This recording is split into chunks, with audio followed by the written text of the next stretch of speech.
This week, I would love to chat about Dos Rios Ranch State Park.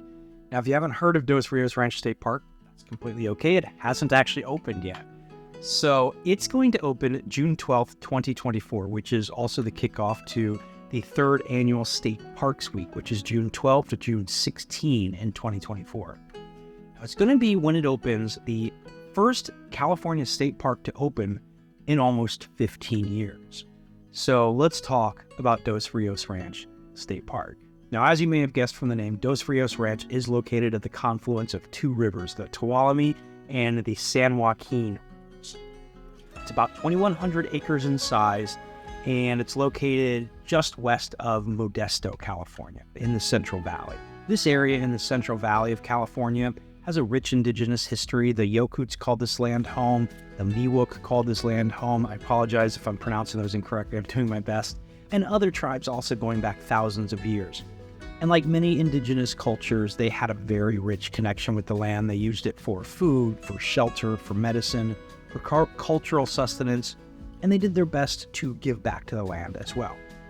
Beginning in the 18th and 19th centuries, of course, European colonizers moved into the area. They displaced those tribes, which led to violence, which led to cultural disruption, and which led to the loss of ancestral lands for those tribes. The land Dos Rios Ranch State Park will sit on is primarily old dairy farm and almond orchard. In fact, one of the almond orchards will still be in existence and operational when the park opens because its lease will not have expired yet. So it's going to be an interesting time period where this land is actually contributing to the local economies and the local agricultural context as well.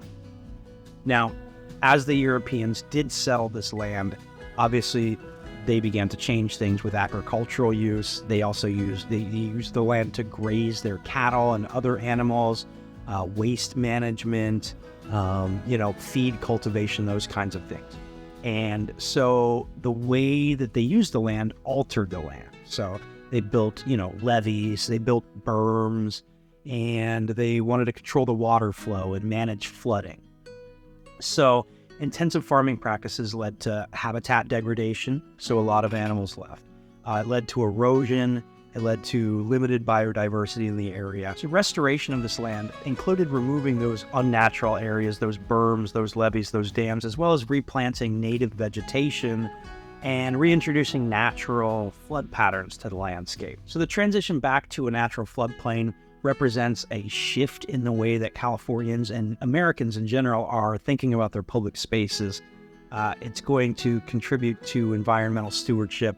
It's going to show a commitment to climate resilience and also to restoring degraded landscape. Restoring Dos Rios Ranch to its natural floodplain state offers multiple benefits for climate resilience and flood risk. It's going to mitigate the impacts of flooding damage and flooding events. It's going to enhance the ecosystem's ability to adapt to changing environmental conditions.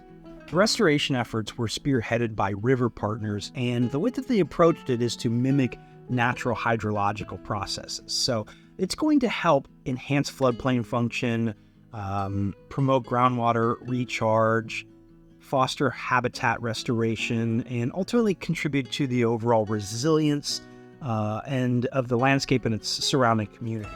In many ways, this is a park of the future. This is how state parks generally going to be thought of moving forward, rather than showcasing something of historical significance or a pristine view. It's really going to be more about conserving habitat in place, about increasing access to nature, and about using the landscape to combat climate change. This really illustrates how strategic land management can achieve environmental goals, enhance community resilience, and improve quality of life by showcasing the interconnectedness of natural systems and human well-being. It doesn't have to be man versus nature, because man is part of nature. And I think that the new attitude towards public spaces reflects that, and this state park is a step in that direction. Of course, being a state park, it needs to have some recreational opportunities, and it does. California State Parks has partnered with the California Conservation Corps to create hiking trails, as well as brand new picnic tables where you can go and enjoy the space. Future plans do include greater river access for boating, swimming, angling, and other opportunities, as well as mountain biking trails. Now, all of that is going to be done using a public engagement process that includes consultation with local tribes. That's one really neat thing about this park is California State Parks is really trying to incorporate feedback from local tribes, not just consulting on recreation opportunities, but also offering land where they can come and gather culturally significant plants without any need for permits or excessive regulations. So that's Dos Rios Ranch State Park. The state of California is really approaching this as a way to blend recreational opportunities with an environmental responsibility. And we'll see how it goes, but I really like the path that they're on, or at least they're trying to be on.